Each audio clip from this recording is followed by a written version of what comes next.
Simba wa Afrika.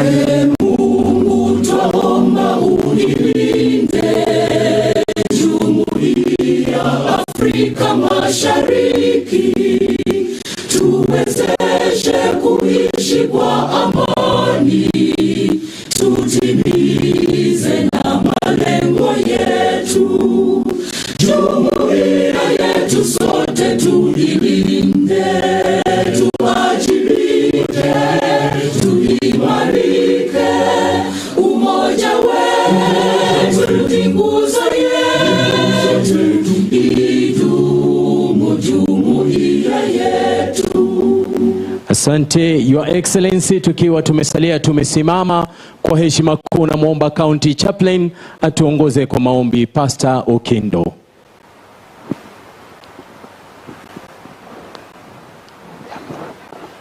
Njoo hapa tu ndipo soweze kuonekana na vyombo vya habari. Basi tuinamise vichwa tuweze kuomba. Baba yetu na Mungu mtakatifu, muumbaji wa vitu vyote, Mungu ambaye unatawala katika ulimwengu, jina lako litukuzwe. Umetembea pamoja na kila mmoja wetu siku ya leo, na tumepata nafasi kuwa hapa kwa ajili ya wito mkuu, tukiongozwa na gavana wetu mpendwa, gavana wa pili Mheshimiwa Paul Simba Arati. Bwana, tunaomba umubariki yeye pamoja na familia yake wanapofanya kazi kwa ajili ya jimbo la ugatuzi la KISII. Vivyo hivyo tunamuombea naibu wake gavana Daktari Monda. Tunawaombea speaker wetu wa County Assembly wa KISII na wote wanaofanya kazi, viongozi walioteuliwa pamoja naye. Tunaombea mawaziri, machief officer wetu na viongozi wote ambao wanafanya kazi katika sehemu ya serikali ya ugatuzi ya KISII.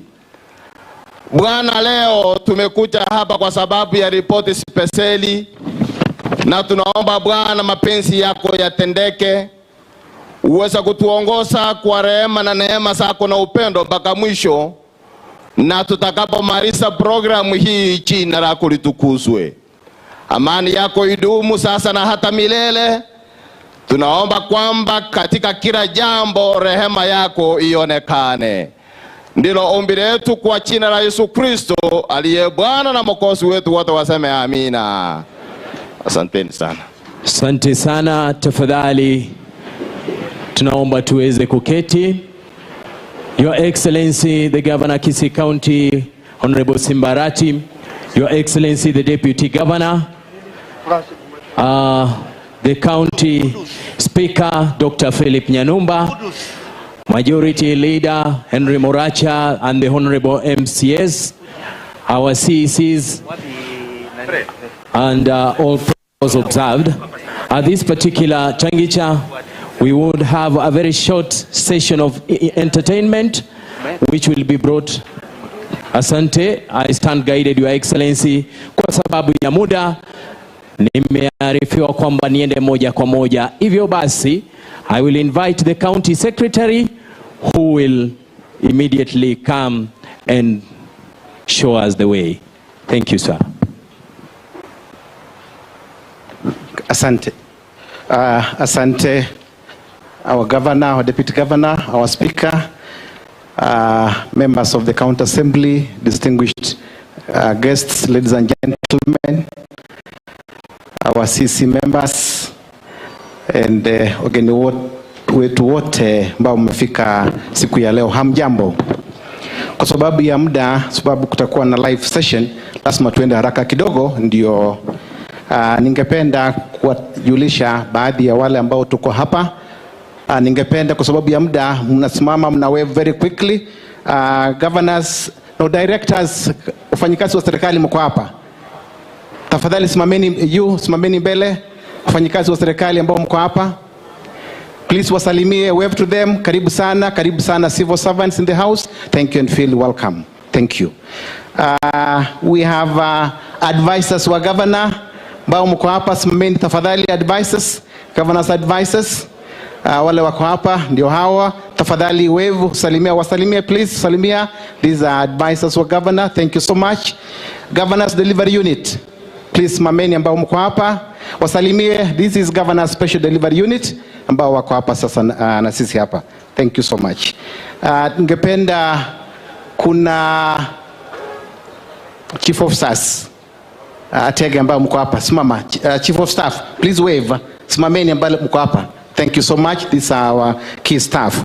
Finally, ningependa kuuliza mawaziri wetu kwa sababu ya muda. Simameni musalimia mawaziri wetu. Please wave to our CC members, members of the cabinet.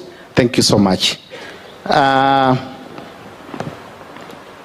Ningependa kumwalika leader of majority to introduce very quickly members of the county assembly as we proceed. Feel welcome to this function.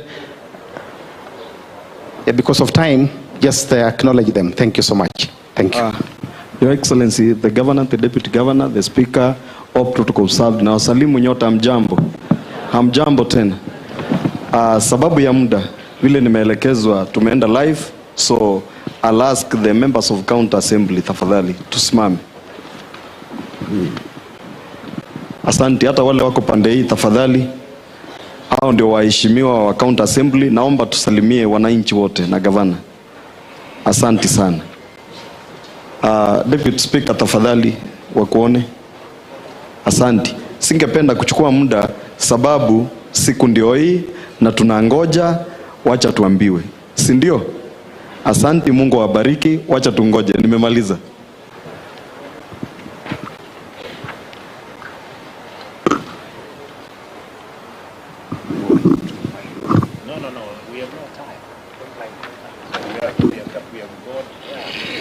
Asante, asante. As guided, allow me to invite His Excellency the Deputy Governor atuongoze kwa ile program ambayo imebaki.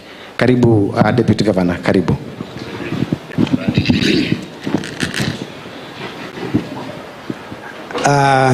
Your Excellency the Governor KISII County,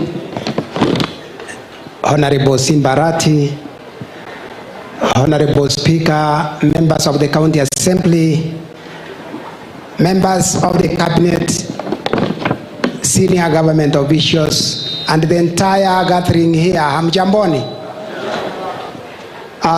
This afternoon we are here to receive this report on pending bills. And everyone is eager to see what the outcome will be. And so, since we are all waiting to hear what it has, we want to see how our resources have been applied and how much of it has done good job, what has not done service to the public. It will come out. We hope the task force that was created by His Excellency, Your Excellency the Governor, will give every detail of this report. And because of this, allow me to welcome, join me in welcoming His Excellency the Governor to make a speech and lead us on the next way forward. It's Honorable Excellency. Thank you.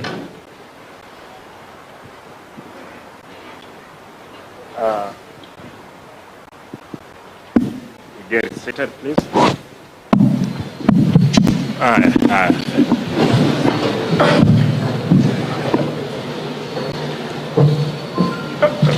The Deputy Governor, the Speaker of the County Assembly, members of the County Assembly, the Committee on the Pending Bills Verification and Ineligible Pending Bills Resolutions, staff and technical officers from the respective departments. Ladies and gentlemen, I want to quickly, because of time, and I know we are on live TV on many aspects of things which are coming forth for the report that we have come to receive today. Allow me to point and explain on how these committee was formed and what informed us to form it. After forming the government, the county government came to reality over huge pending bills to a tune of 1.6 billion to be paid. The county government resolved to create a task force to look into a pending bill and make recommendation on the eligible bills. The task force was commissioned about 3 months ago when I appointed the Committee on Pending Bills, Verification, and Ineligible Pending Bills, Verification Resolutions through Kenya Gazette Notice number 14024 of 2022. Today we are ready to receive the report on the status of pending bills. The county government of KISII owes various contractors and suppliers for several years. That adds up to around 10 years. It's important to know that, as I earlier said, this was not a witch hunt exercise, but a deliberate move by my administration to distinguish genuine pending bills from suspected dubious claims before we pay, so that the taxpayer gets value for the money. We are also suspected some dubious double claims on similar projects, while a number of merchants seem to be claiming funds for goods not actually delivered, all service not rendered at all. The issue of a few favored contractors running the show at the expense of others was also significant, while collusion between staff and contractors to fix bills and payment could not be ruled out either. All these factors and other considerations triggered the need for a comprehensive audit of all the pending bills, and we brought in the expertise to help us analyze the situation with possible recommendation for remedy, and that is why we are here today. The committee appointed was properly constituted of experienced expertise drawn from various professional bodies. The members include, allow me, when I read your name, you just stand so that people can see what kind of the people were constituted in this team. The chairman is the QS Nyakundi, a fellow Chartered Institute of Habilitators, registered quantity surveyor. This is the chairman. Number 2, Engineer Ilali Nyanga, fellow with the Institute of Engineers of Kenya and a consulting engineer. This engineer even invited for parliamentary seat in some constituents in this county. Engineer Dr. Damaris Oyaro, member of the Institute of Engineers of Kenya and professional engineer. Engineer Nyanga Damaris Oyaro. CPA James Angawa, member of ISPAC. Counsel George Murara, member of Law Society of Kenya. Mr. Martin Papa, established document analyst and a member of the Fingerprint Forensic and Biometric Science Professional Association of Kenya, is here. CPA Nicodemus Karoli, member of ISPAC. I don't know where is he. Mr. Victor Magara, licensed member of Kenya Institute of Supply Management. That were the commissioners who were carrying out this exercise. Therefore, no doubt, the team we had is a capable team that Port will get will appreciate the work they have put in place. The committee was tasked to scrutinize, analyze, verify all existing stocks of KISII county pending bills, making appropriate recommendation for payment or otherwise. In carrying out the exercise, the committee held a series of sittings at ATC where every affected contractor, supplier, was given an opportunity to appear, defend their claims. for cases regarding projects, the committee visited and inspected the works done. This exercise was necessary to help us evaluate, understand the status of the county pending bills, said to be to a tune of 1.6 billion Kenya shillings, incurred between 2013, 2014, 2021, 2022 financial years, so that we can plan to pay all eligible pending bills. But we believe what we owe is much less than the quoted figures, and we're going to get it. But then the delay caused due to the verification exercise is for the common good. For instance, will it be fair to genuine contractors and the genuine public if we pay unscrupulous dealers for supplying the so-called air? Would it be correct? No. As such, after taking over government in August last year, it came to our notice that the purported total sum of pending bills was questionable, and for avoidance of doubt, we labored to establish the eligible of the pending bills. I sincerely bear with the contractors who are indeed our partners and the key stakeholders in development and service delivery for the delay caused in meeting our obligation to pay you. Another anomaly noted was the possibility of inflation of the costs of projects through wicked bills quantities aimed and defrauding public fund. As you are aware, we are being admonished as a county for lagging behind in clearing the said pending bills as per advice by the Control of Budget to all our counties and national government agencies. And accordingly to the ill-motivated naysayers, this has caused the delay in absorption of development budget. But as you know, it's only 2 weeks ago that our supplementary budget was approved, which means that still we couldn't undertake development as earlier expected. Without the approval budget of 2022-2023 financial year, so shame could have not been done. Having said that, I must appreciate that the Committee on Pending Bills Verification has worked with speed, despite the fact that we have had to extend their durations.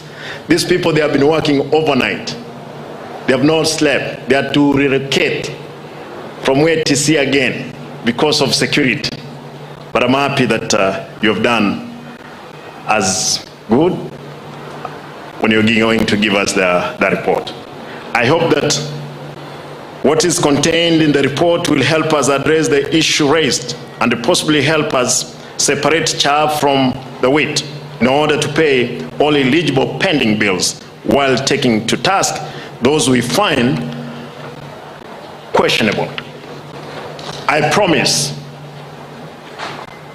the contractors whose claims are given a clean bill of health that they will receive what is due to them on a first incurred, first out basis.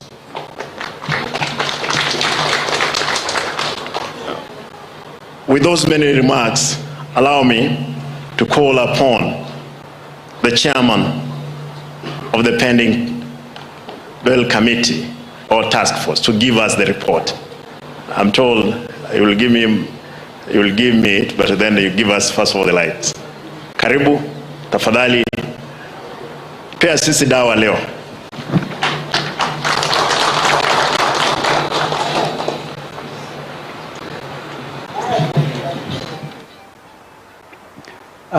Your Excellency, Governor, Deputy Governor, Honorable Speaker, members of the County Assembly who are here, all protocols observed. Good afternoon. I stand here to represent the committee that was constituted by His Excellency the Governor in November.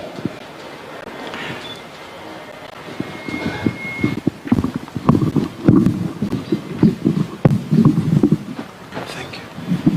As His Excellency has mentioned, our team comprised of qualified, fully qualified accountants, engineers, lawyers, and of myself as a quantity surveyor.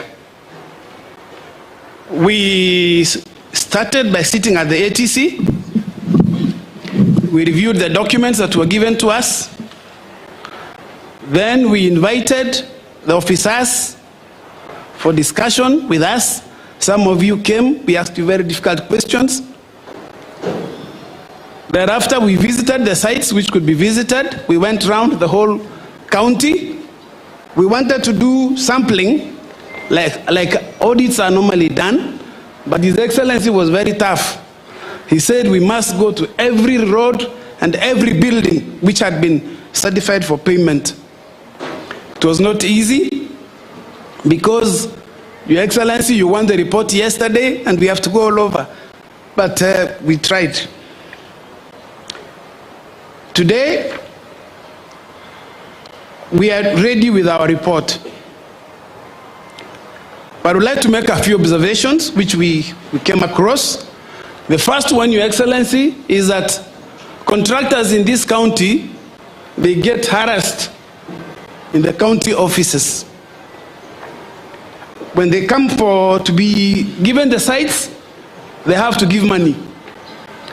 When they come for inspection, they have to give money. The saddest part of this is that a chief officer wrote a letter to the resident engineers directing that no site can be inspected unless the contractor has paid the money up front.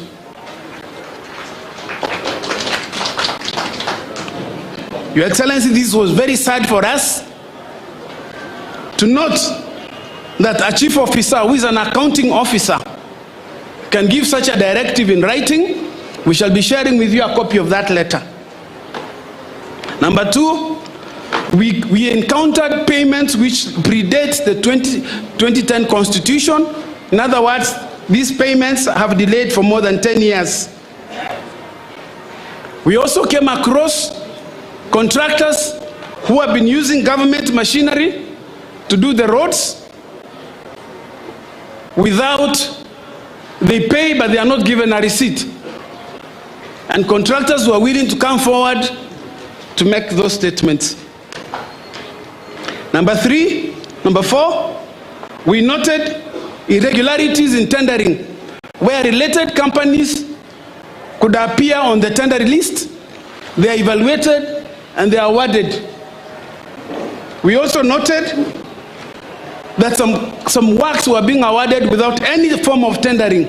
One case we have, somebody was given some work for doing a document, some documentation, and the letter of award read like this, that following your request, we are pleased to award you this contract. It is very, very sad. Another sad case, Your Honor, we came across is a contractor who gave us pictures of a road, of some work he had done, and the photos he submitted, they showed prisoners who are being supervised by warden in uniform. So we don't know whether he had paid the prisons to come and do the work for him so that he can claim from the county. Your Excellency, we also noted where the county is being shortchanged on the specifications. Very high specifications are put in the documents. When the work is done, inferior materials are used. Your Excellency, we also came across where 100% of the contract sum is certified for payment, but when we went to site, the work is not complete. There are very many examples of this. We went to Manyansi Village Vocational Training Center. It has been certified as 100% done, yet it doesn't have windows, it doesn't even have doors. We went to Isanta Primary School, ECD. It doesn't even have a roof, but it has been certified as 100% done. You go to Riangavi Village Vocational Training Center, same thing. We go to Kiamwasi Primary School, same thing, and many other places. Your Excellency, it is very sad that people who have been entrusted, who have been privileged to work for the county, can go around certifying what doesn't exist. Your Excellency, we also came across projects undertaken without any budgetary provisions. Any project in the county starts with requisition, and in the requisition, they are meant to mark the budget. We have requisitions in the files which have not been signed by the accountant in charge of the vote book. Your Excellency, this puts the contractors at risk because they have no way of verifying in the county offices that there's a budgetary provision. So when they're given an award, they are given an award for work which is not budgeted for.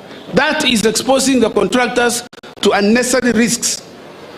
Your Excellency, we also came across documents which are forged.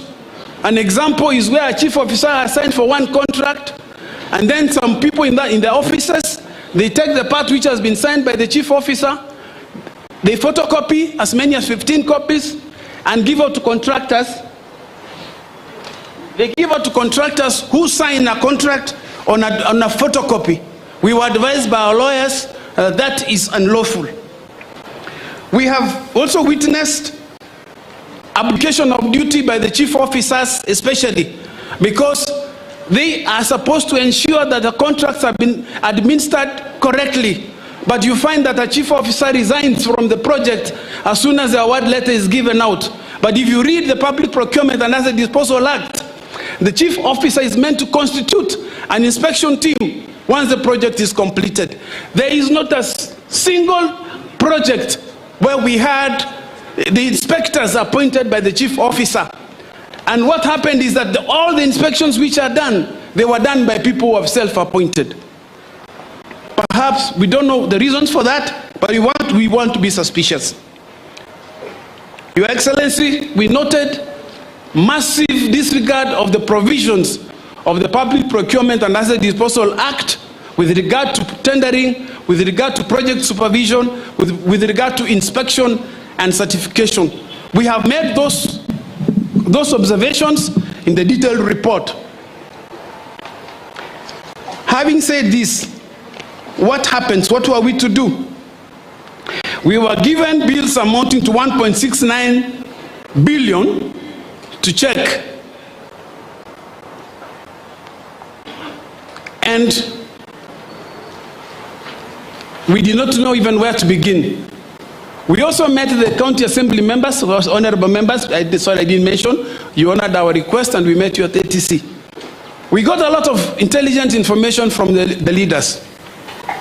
But even having done a lot of scrutiny and soul searching, Your Excellency, this committee had to go through every file up to 5 times.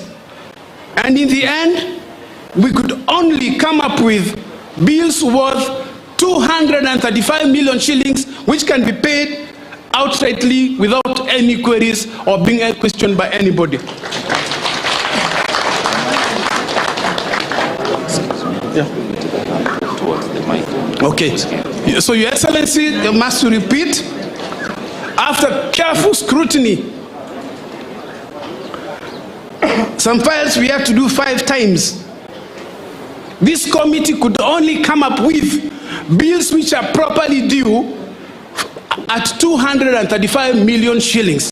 And even those bills, there are some small housekeeping which will have to be done before the payment is done. For example, where mobile phones have been bought for staff or laptops which appear to be procured every year, the auditors need to go back to the offices, conduct an audit, confirm that those laptops and those phones are still within the county before the payment is released.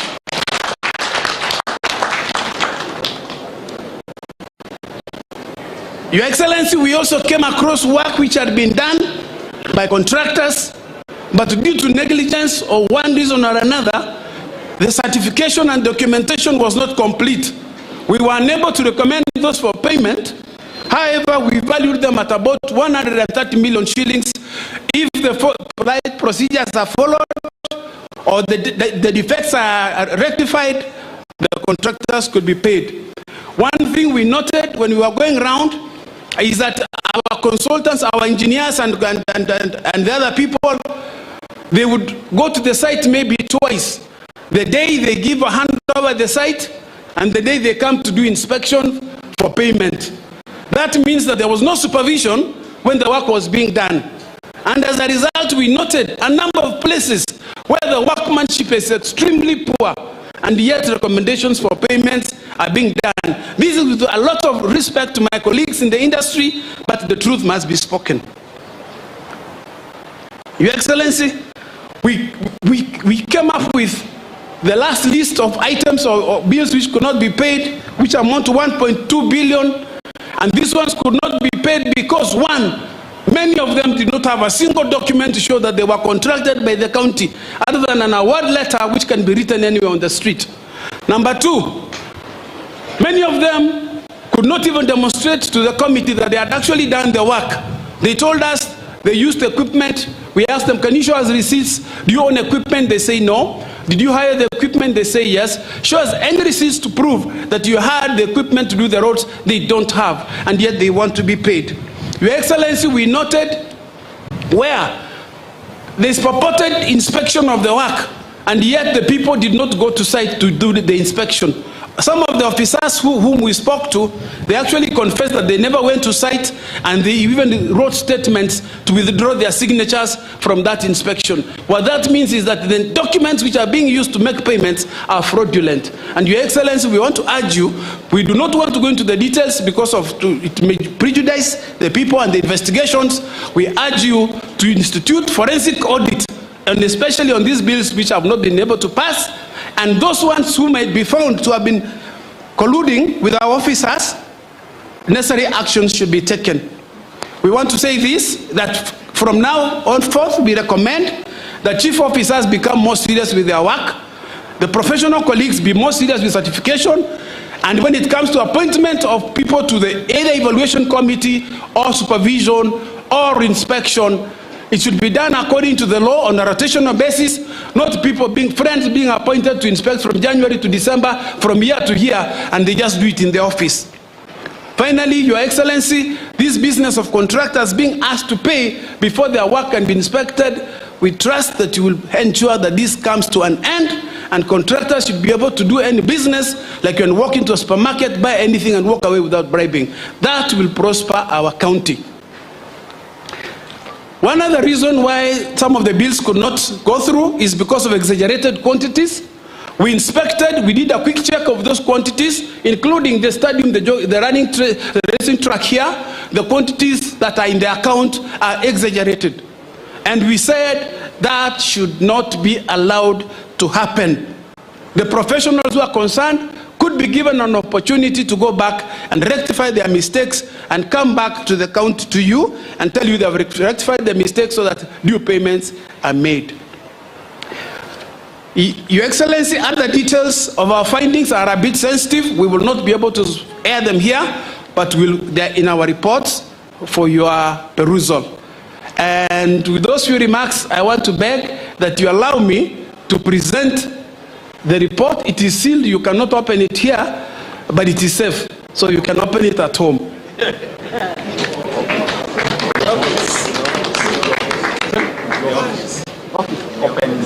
Yes, in the office. It can be opened.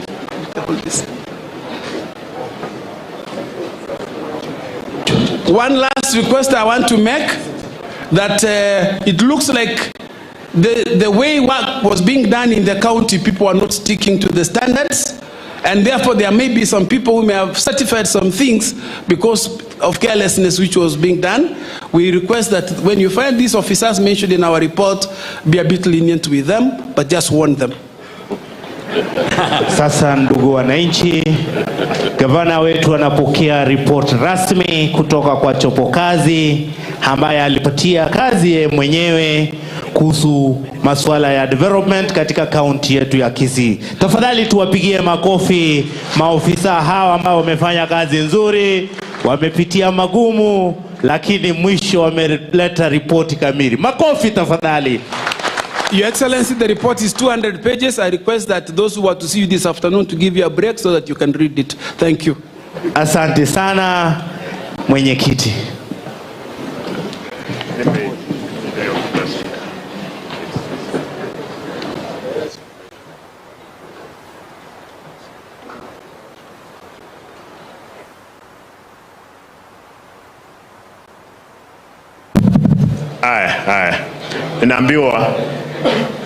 ninaambiwa kwamba kuna picha ambazo lazima tuone kwa runinga, zile project ambazo zilikuwa zimeisha na zimefanywa kuwa zimeisha. Conversion by some people, of course we must seal their identities again, but that is it. Kwa hivyo chairman, ungetuambia hii ni Ogembo Market?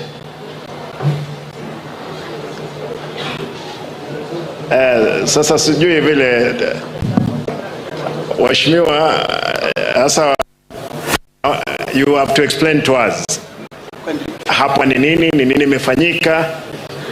Hii ni Marani Stadium. Hii ndio Marani Stadium. Your Excellency, we made a site visit to Marani Stadium. We met inhabitants, the locals at Marani, and what we found on the site was the structure of the pavilion standing still. There was a mass dumping of muram on the track, vandalized latrines according to ourselves, but the locals told us that the doors were not put in that latrine. Thank you. The fence was also not done. Thank you. Wale watu wako Marani, mtatuambia kama stadium ipo. Ndio hiyo. Stadium haiko. Next ni gani mko nayo? Hii ni wapi? Hii ni Marani Stadium ndio. Hii ni nini? Marani Stadium still, latrine and the fence.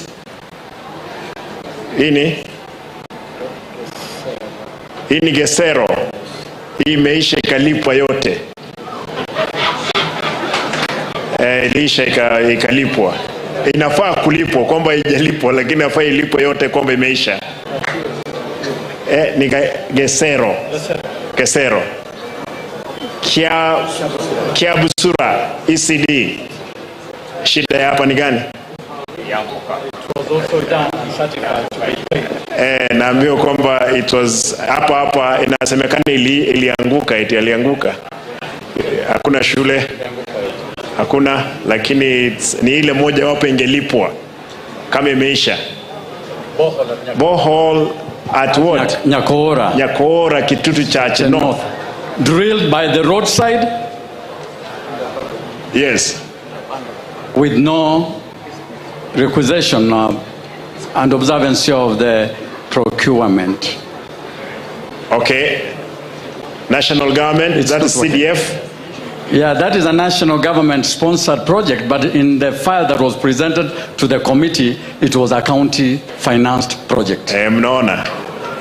Hiyo ndio maneno. Nyakeyo Market, South Mogrango. It has been paid and some amounts are due for payment, but it is certified 100%. Watu wa South Mogrango, I hope mmeona huko. Kwa hivyo hii ni gani hii? Ogembo Market Shed. Watu wa Bomachoge Church ndio hiyo. Yes, Ogembo Market certified as 100%, but you can see what is on the ground. Na mheshimiwa huko anasema kwamba ali raise point katika bunge kwa assembly na haijaisha. Lakini imekuwa kwamba yote ilipwe. Endelea. Hii ni gani? Nyatuoni Vocational Training Center. A project funded by the KISII County government. But it is not also complete. Lakini imeandikwa kwamba imeisha. It's complete. And part of it has not been there, according to the specification and the quantities, has not been met to the procurement standards. Next. Nyakenge ECD. That is just a quarter of the work done, but it is certified as 100%.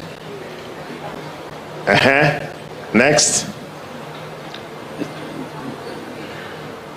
Hii imeisha bwana, mbona vipi? Bitare was a contract granted to one contractor to do 3 different projects, but only Bitare is completed. The other 2 have not been done even from scratch, but it is certified as 100%. Oh, walikuwa kule mbili yote. Twende. The award project is not also meeting the standards of what is provided for in the project file. Bonchari. In Bonchari, yes? Yes, sir. Nyabinyi gravity scheme in Sensi Ward. That is the state of the project. Na shida yake ni gani? The quantities that are provided for are enormous, but you can see the project. Is a water project. The percentage 100%. It's a water project, 100% supposed to be paid. Hii ya kando ni gani hii? It's the same. It's the same. It's the same gravity. Water goes up and then it comes down. Okay. Yes. Hii ni Bomachoge Chache Borabu, rehabilitation of Rio Kindo water supply. There was what? There was the pipe work extension, the water treatment. Yes, Your Excellency, sir. There was supposed to be pipe network, and the water kiosks is not complete. All right. They are not metered, and the tank is not complete. Lakini wameandika wamemaliza? Yeah. Maji iko vile tunaiona.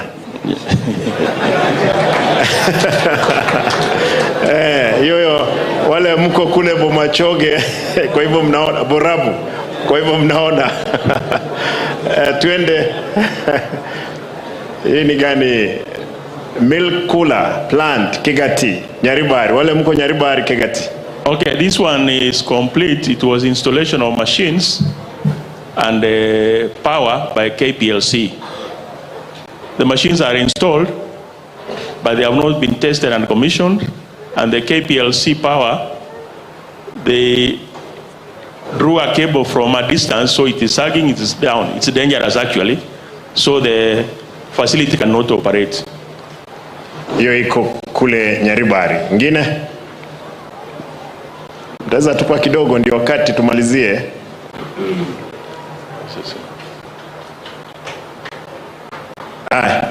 Asante. Nikubalie niongee kwa Kiswahili, vile vile nitarudi KISII. Kwa ufupi tu.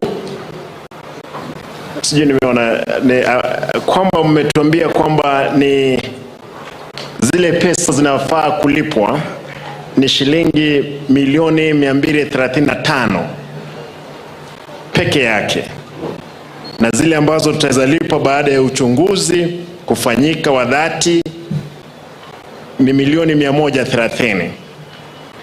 Pesa ambazo haziwezi lipwa kwa vyovyote vile ni bilioni 1.2 billion 921. Kwa hivyo hii ndio pesa ambayo haiwezi lipwa na county. Nataka niseme kwa wale contractors wazuri mliofanya kazi, tukipata pesa mara moja tutalipa nyinyi. Wale ambao mlitaka kupita kwa mkato, ole wenu, kwa sababu lazima tuombe kwamba sheria ichukue mkondo wake. Nitaomba wananchi watukufu mahali popote mpo katika sehemu 10 ambazo tumeweka hizi runinga, na wale ambao mnatusikiza katika redio, vile vile katika runinga zile ambazo ziko live sasa, ni kwamba lazima tukumbushane, sisi ni wafanya kazi, we are servants ya watu wale ambao wametupea uongozi. Naomba tafadhali kila mmoja, mwananchi mtukufu mahali upo, wajibika kuambia kiongozi wako, na mimi pia nikiwa nimekwenda kando usiogope kuniambia, niambie kwamba Simba unaelekea kubaya. Lakini nataka niombe maofisa wote, mambo ya msamaha ya Mola, sisi lazima tukupe mbele ya sheria. Bwana Chairman, mambo ya msamaha wache ikuwe mambo ya Mungu peke yake. Sisi kazi yetu tupeleka watu mbele ya sheria, sheria ipambane na wao. Kwa sababu hakuna malaika atashuka kutoka mbinguni. Watu wamekufa kwa sababu hawana madawa hospitalini. Kando na haya, hizi ni pesa ambazo zingelipwa. Lakini pia nimesema pesa iliyolipwa miaka 5 iliyopita, lazima tujue ni nani alilipa, ni nini ililipwa. Kama watu waliweka pesa mfukoni, tutawaomba tafadhali mtarudisha, hao tutasamea nyinyi. Kwa sababu ni uchungu, kila mtu hapa amempoteza mtu kwa sababu ya hospitali, dawa hakuna. Barabara ambayo haipo sawa imeua watu kwa sababu ya vitu kama hizi. Nitaomba ndugu zangu na dada zangu, tuwajibike kwa fedha ambazo tumepewa. Kwa hayo nataka nielezee pesa ambazo nimepewa mimi kutoka juu. Kwa miezi 5 nimepokea pesa mara 5 ambazo tumepewa na kutoka kwa control budget. Na fedha hizi nataka nizielezee vile tumetumika. Pia vile baadaye controller mwenyewe atakuja kuangalia vile tumewajibika kwa pesa zile. Mtanikubalia nisome. Pesa ya kwanza iliyokuja, iliyolipwa ama tuliopewa tarehe 16 mwezi wa 9 mwaka wa 2022 ilikuwa ni pesa ya Julai. Ilikuwa ni milioni 756. Pesa hiyo tena hiyo tukapata pesa Agosti tarehe 28 milioni 711 na maelfu kadhaa mbele. Oktoba tukapata pesa milioni 750. Septemba tukapata 756 milioni. Oktoba tukapata shilingi milioni 711. Novemba tukapata shilingi milioni 756. Pesa hizi hivi ndivyo tulivyozitumia. Pesa ambazo tulipata mwezi wa 9 tukalipa mshahara wa mwezi wa 6, wa 7 na wa 8. Ile kitu tunaita gross salary and net for August, ambayo yote ilileta pesa shilingi milioni 600 na 1951. Pesa ya September salary and August deductions, kwa sababu tulilipa kidogo ya net ya mwezi wa 8, tukalipa shilingi milioni 611. October gross salary, ile pesa ambayo tunalipa, na hii pesa mjue kwamba kuna wale wafanyakazi hewa ndani, kuna wale wafanyakazi wazuri wako ndani, ni shilingi milioni 411. Mwezi wa 11 tukalipa shilingi milioni 410 mshahara. Disemba zile pesa ambazo tumepata, nimewaambia tumepata pesa ya Julai, August, September, Oktoba na November. Lakini kwa sababu hatukuwa tumelipa pending bills, tukalipa salaries ama mshahara wa Disemba na Januari. Pesa zote ambazo tumelipa, mshahara huo ni 2.9 billion. Mshahara peke yake.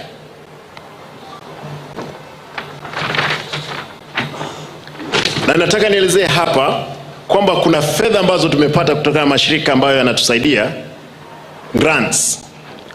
Narjib grant tumepata milioni 130. Kuna project inaitwa ASDSP grant, tumepata milioni 10. Kuna grant inaitwa EU Ideas milioni 12. Yote ukijumuisha unapata ni milioni 154. Nataka nielezee kwamba pesa ambazo tumelipa NHIF, wafanyakazi wangu wote wako na kitu kinaitwa NHIF comprehensive cover. Nimelipa milioni 183 na maelfu karibu 800. Recurrent pending bills, state staff claims and motor vehicle repairs milioni 24. Cleaning groups ambazo ni pending bills municipality na sub counties milioni 34. Operations ya serikali milioni 54. KEMSA, pesa ambayo tumelipa kwa madawa moja kwa moja milioni 93. Ukiongeza pesa hiyo yote unapata kwamba ni milioni 388. County Assembly funding, sisi tukipata pesa hii pia tunawapea ndugu zetu na dada zetu ambao wanatengeneza sheria katika County Assembly, na hizi pesa ndio zimekwenda. Katika mshahara tumewapea shilingi milioni 238. Graduate ya watu wa Assembly tumepeana milioni 11. Recurrent pending bills milioni 3. Assembly operations and maintenance milioni 156.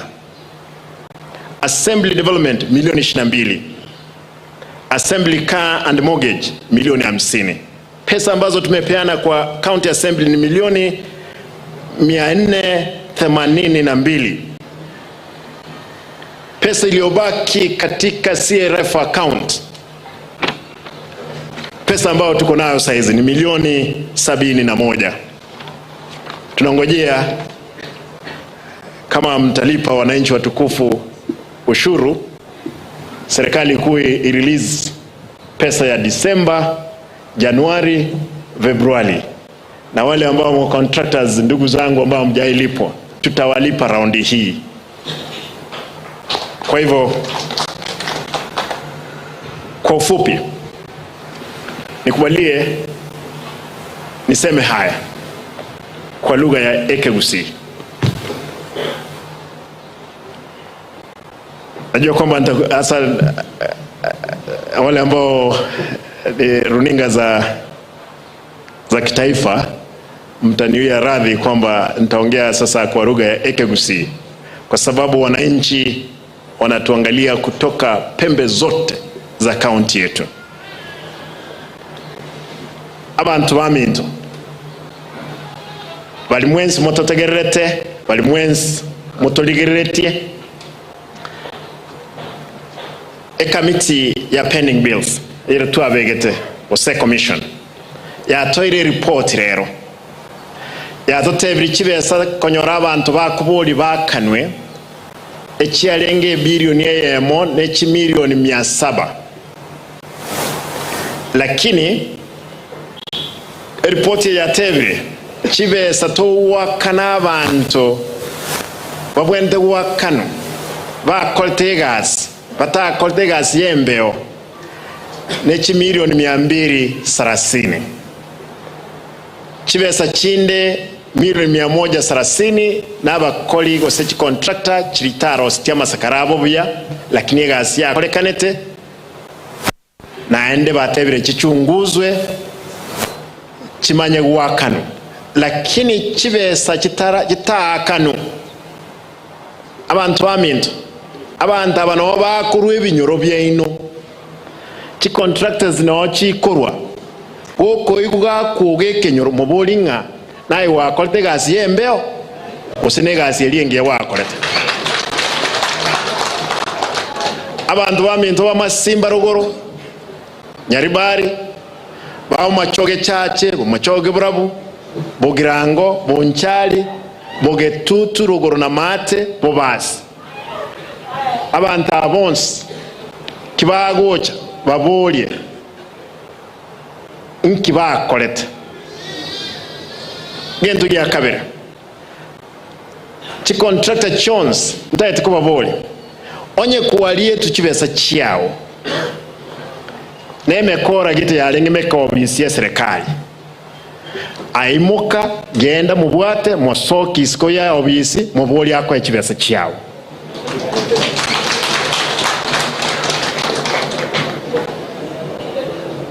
ekiagera ni mayete chi contractor chinyinge chinde chiakule echinde chirwalete esenge njo chiarwete chibesa mbaros masakara buya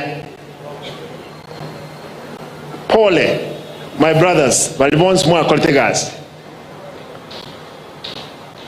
aba obisaba ito andite kunyare kanamne governor governor osogete nkobera arenge kira obis abantu bali barenge obis nto kunyara goite governor yasokire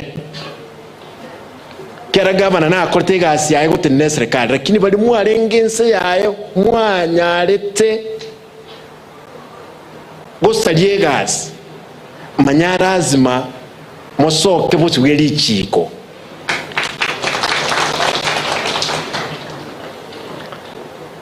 munganchire ntebe gendo kyo mwelo abantu baminto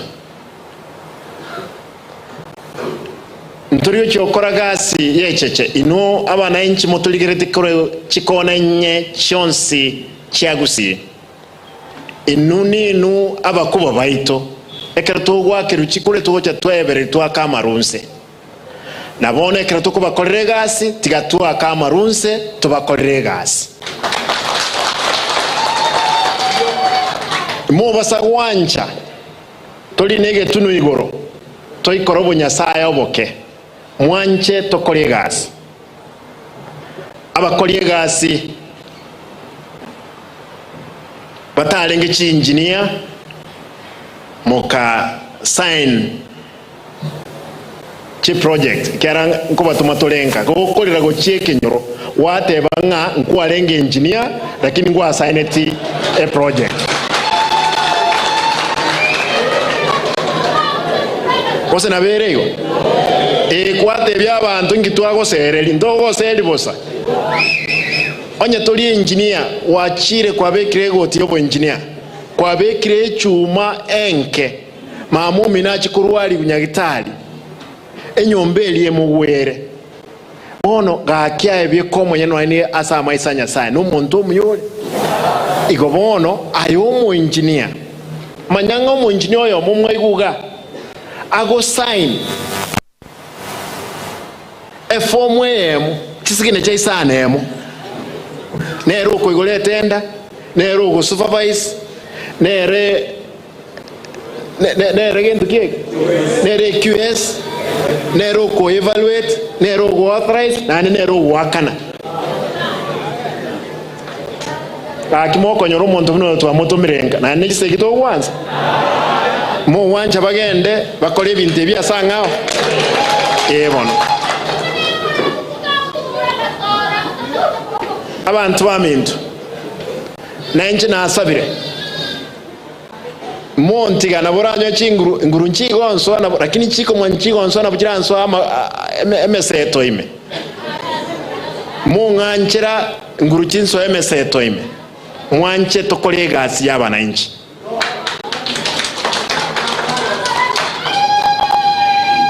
ntete nkolengo teba abantu baite sumuli mwensi abashimiwa baino MCS abange babona abaya no embali bayiranete n'abantu abaya ekiagera na kimwa abakirite chikura ntayete kuba boli kero mu MCA lazima tenenere chi project chigokolekana award yae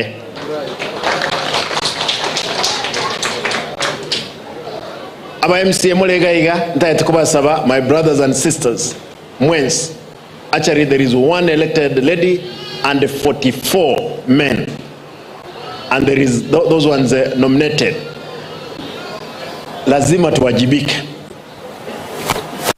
hii kazi tutaifanya hivi abananchi baada ya climate nyista na bonko ba report kere shiringi nga kinye tumiete kinanye nyolere ngomunganchire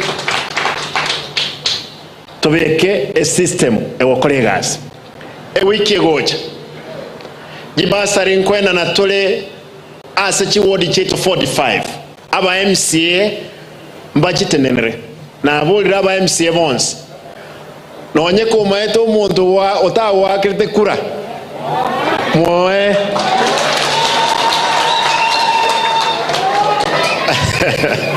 abaheshimiwa ndo no lio tanga kirete negasi ya ngokora engia yoko exercising ndokoro ku freedom of what of voting or choice igo chibese chine chiabo bons tobaye lakini tutatebe abantu bons koko genda kubugolie form lazima tumanye history chibesa nchiri nyinge toena chimilioni 3 kre award lakini ese budget egocha na promise ya MCA enkubeka chimilioni 5 kre award abana bagende school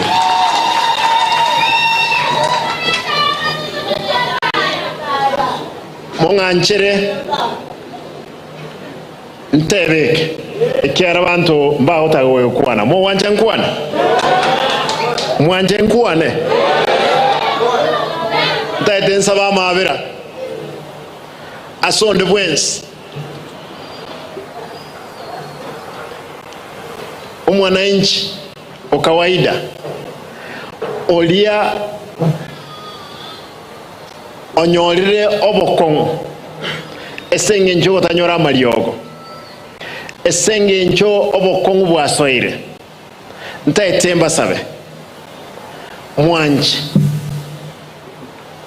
tubakolere gas kolengana ne report twaiwa egento nkire tintata itukukwana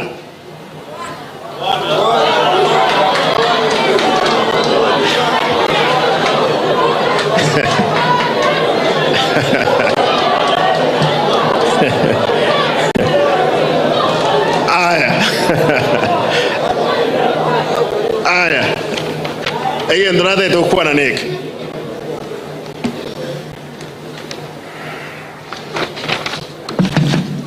a report yaba kollegas tuena na chiwiki vrechero sisatu chiwiki satu twakolre etwanyoleta aba kollegas elibweyemo 314 bale embeo bantaba abantu 744 mbacheti kubarwa esenge nja abantu babwata amasakara amakora abande mbayopi kabere abantu 570 bagasoka kubarwa kerababarwa kumbe mbali payroll ime eba wakanu babwate bayslip bali wasiria masakara river road nywete nerangensa family bank mai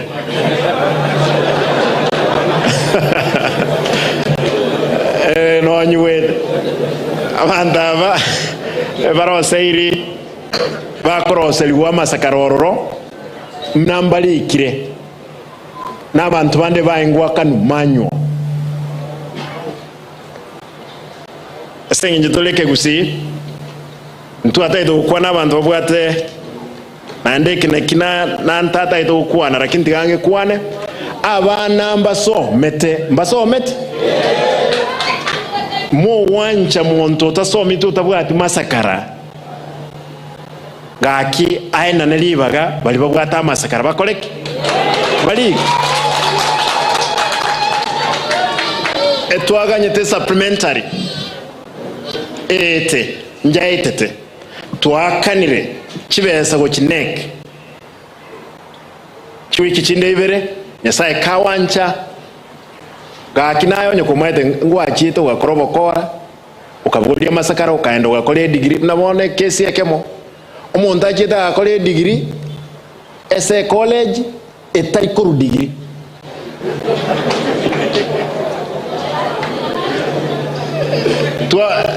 assume need a college ekoro kunga KISII Stadium University College. Omondaji pega ndoli koru degree. Lakini ere abwate ndo keke. No monto etali monto moka ni manager.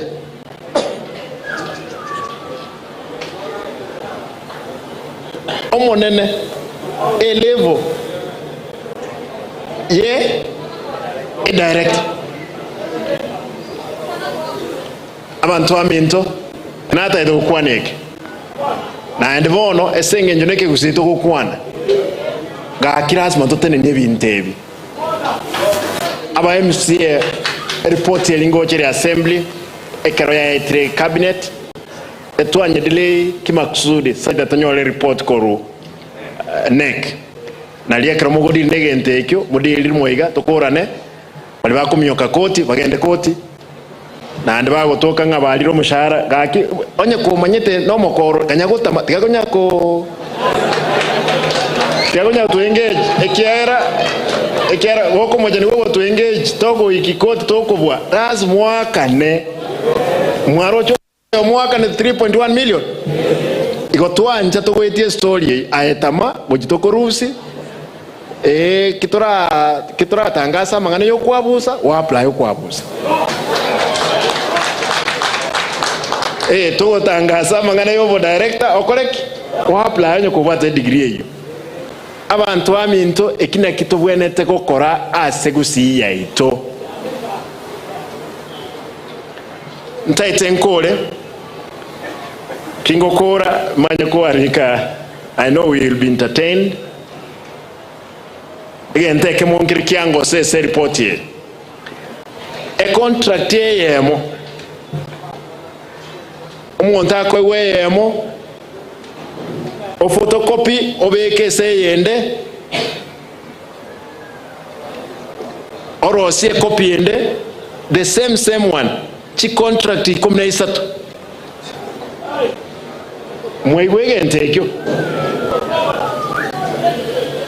Talirimo oine yemo oyo ndoros ochi ikomi chientri ikomi gaki nonye nkolembe tutawanja tokonya abantu baiti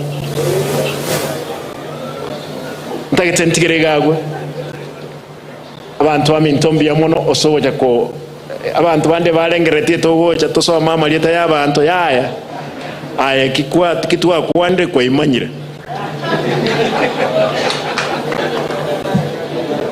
moke virago vyago taratale na ondebwensi okolere a project yobokora ntoko wagazi ese myaka 10 obis abantu nabako ngano 10 nyasaye ka wanja nko bando obis 10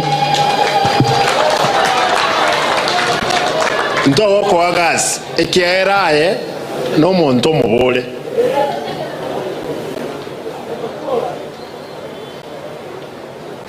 for the employees of the county, those ones who will court that you are culpable, be sure we can't be lenient. You took advantage of the system, you wanted to commit economic crime, and for sure we will subject you to the law.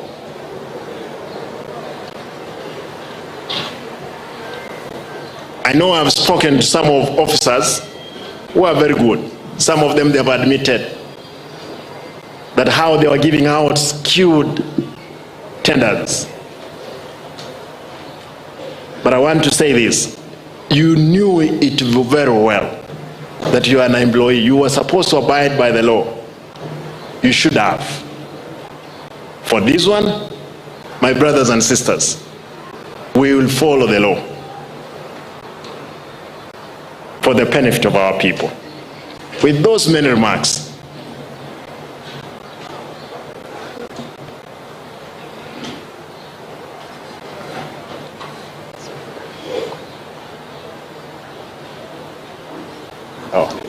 okay.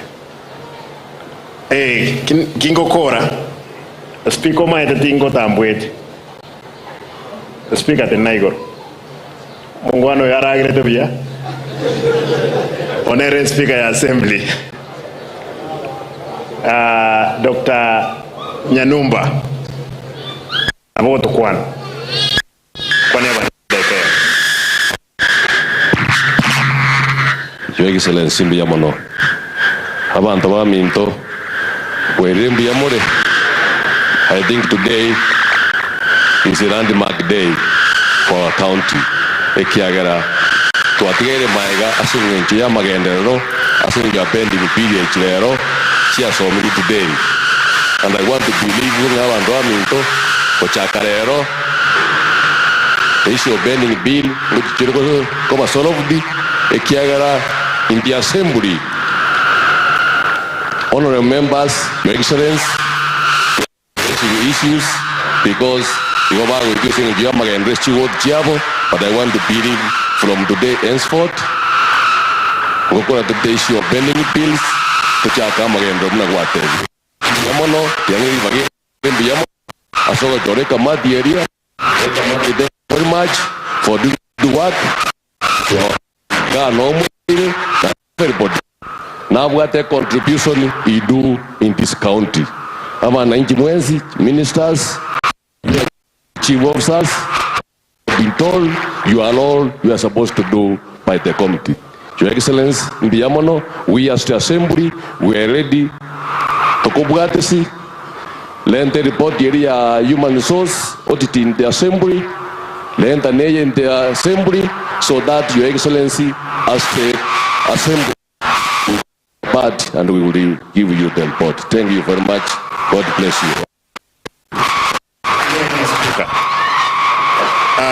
I know there are those ones of you here like Angawa nafasi hii kwa sababu tunahutubia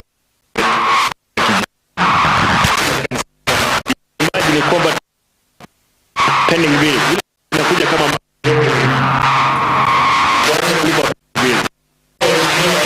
project hata moja, na wananchi kule chini wanangojea projects. Kwa hivyo ni mzuri, nataka nishukuru again tafadhali the committee simama hawa ngwana na huyu mrembo engineer, nataka niwashukuru kwa sababu mmetupea report. We will work on it.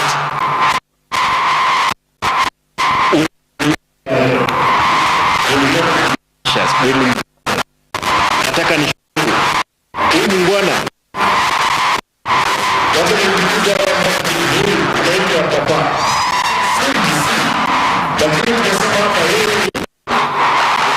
is a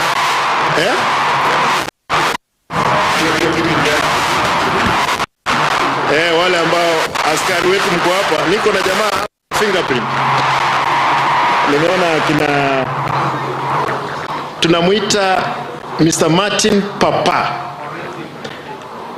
is established document and analyst and a member of the fingerprint forensic.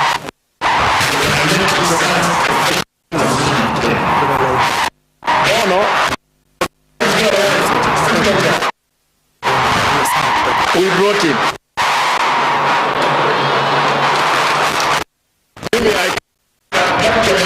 I can't. That's why he came in. Ndugu yangu, asante sana kwa kazi nzuri. Tena tukipata kazi nyingine ya kuja examine documents, tutaita wewe na uendelee kutumikia nchi. Huyu mngwana anatumika katika hata our high court. Engineer Nyanga, these are renowned. Mnajua Engineer Nyanga is renowned engineer. Disciplined, he has worked in many governments. Kwa sababu ya barabara, msikuje kupiga mimi, engineer yuko hapa, walikaa chini, walienda. Is the best. Mnajua amefanya kazi yake like an engineer without favor, including mahali ametoka. Nyaribari Masabu. Engineer again, nataka nishukuru, asante sana. Mungu awabariki. Huyu mrembo, engineer kuja hapa. Engineer Dr. Damaris, a member of Institute of Engineers of Kenyan Professions. Huyu mrembo, wale warembo mko hapa. wale tuko na watoto wasichana, si tukubali watoto wasome kama engineer hao. It's not only an engineer, she has done even a PhD. She is a member. Not on kama sio kama wale wakora wanatuambia kwamba wao they are members of engineer institute. Kwa sababu tuko na wao. She is a member of engineers of Kenya and professional engineers. Thank you engineer. Asante sana. Na ni mpole namna hiyo. Kazi amepiga. Asante. And you're an engineer in what? Structural or what? Civil. Ya, utakuja kufundisha. Niko na wengine hapa wakora. Tupromote wao wafanye kazi nzuri. Tukikosa tutafute wewe mahali upo. Tuko na CPA James Angawa. Mtu wa hesabu na KISII pia. Mungwana. Wale accountants mko hapa. We didn't make a mistake. We had to bring him. Atusaidie katika mambo ya hesabu. Na wametusaidia. Thank you CPA Angagwa. Wakili George Murara is a member of the Law Society. Huyo mnajua yeye ni mtoto wetu hapa. Asante ndugu kwa kazi nzuri. Tukipata kesi zile ngumu tutapea wewe kama account tusaidie. Asante engineer. One of my auditor yuko hapa. Victor Magara, of course, this gentleman is one of the employees of the county. Huyu, wacha niseme tu, kwa sababu bwana mimi ndio gavana, si ndio? Mungwana ni kijana mzuri. Karoli umekuja. Huyu Mungwana ni one of the procurement officers.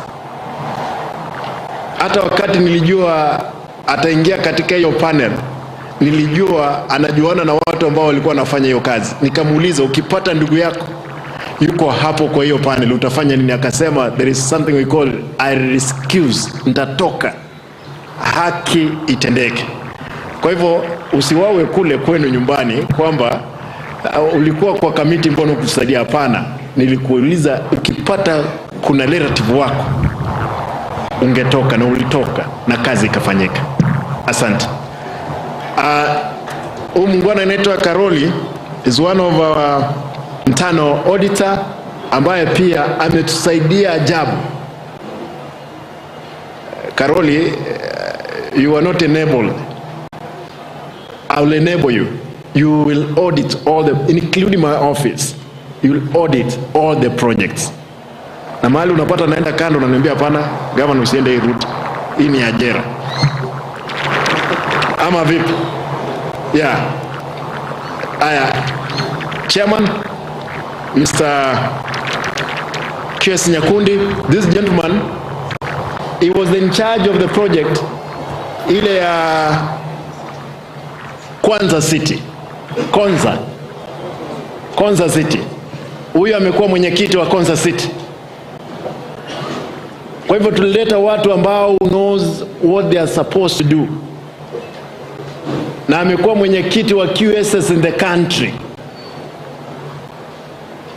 Kwa hivyo mtu yote ambaye ataswishi report yetu, wewe wauliza hawa, tuko tayari kupambana, wako tayari kuwapia kotini, kudili na wale wengine ambao tutadili nao. Asanteni ndugu zangu na dada kwa kazi nzuri. Mungu awabariki.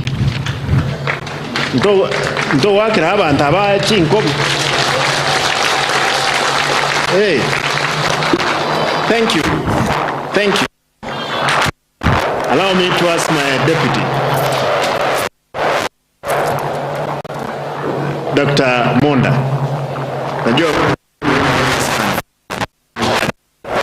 na kule kwa sub counties tumalizie hapo.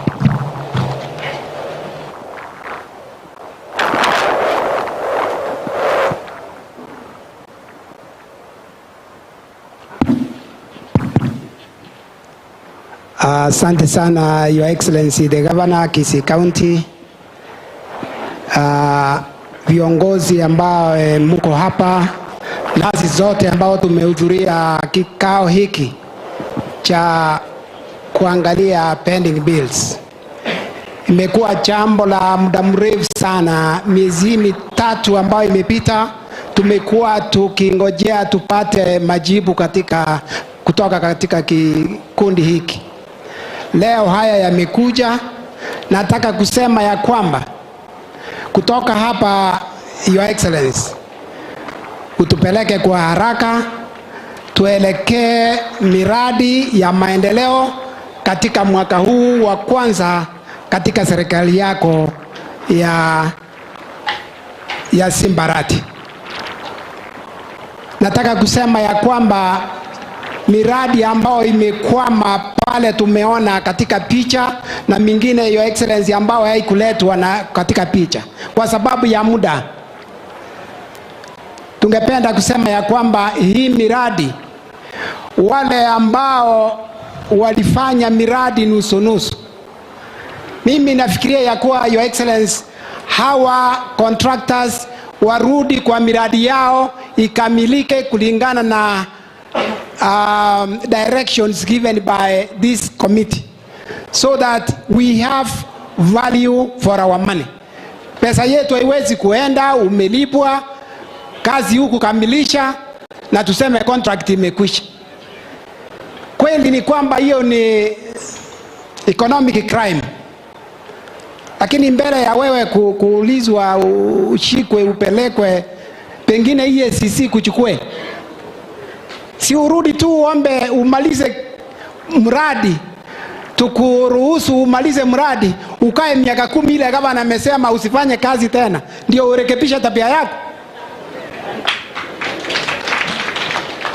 Ndio ono nyeturaba Gusii egente kebege Your Excellency ngo ichanira mono na ndagwante ebinkwane egento ngo ichanira ni ntwabanyene chibesa twairwe bune county, ni ntwabanyene county ekore county ne yaito buna Bagusii chi contractor abange na Bagusii baito katikati yaitoga na ende chibese chasirira maboka ito ndokonyora magendero bono ni ngoto kuumisa otena abana bali abake na abantu bamambi. So we must have a corrective action, a deliberate, to create a change as a county, Your Excellency, that the project take a contract, adelive in the contract yaira. Onye talibuga ati uwezo, akitogo tigo yo wato uweza akore. My prayer to everyone, support this cause. Eisa kobanga 1.2 billion.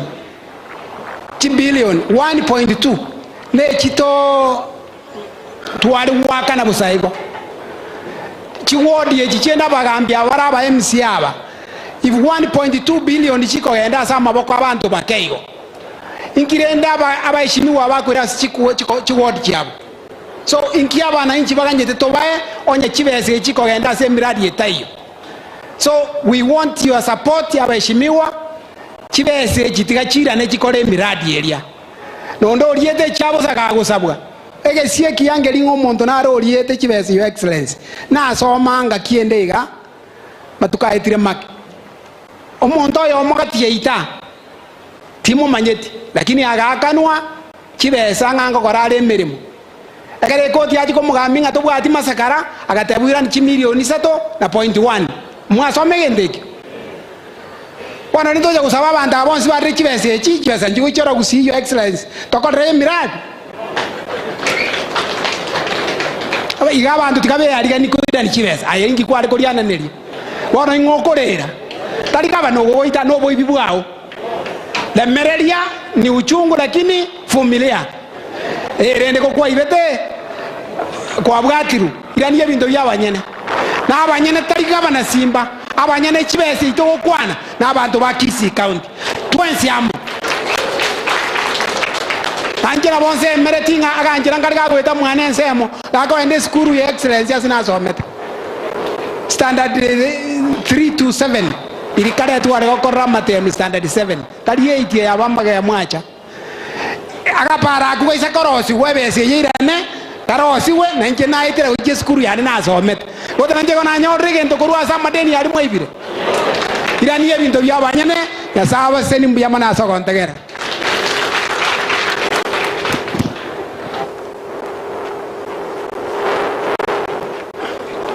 Chik asante sana Your Excellency, wakati wakati huu tutaenda kwa entertainment kidogo.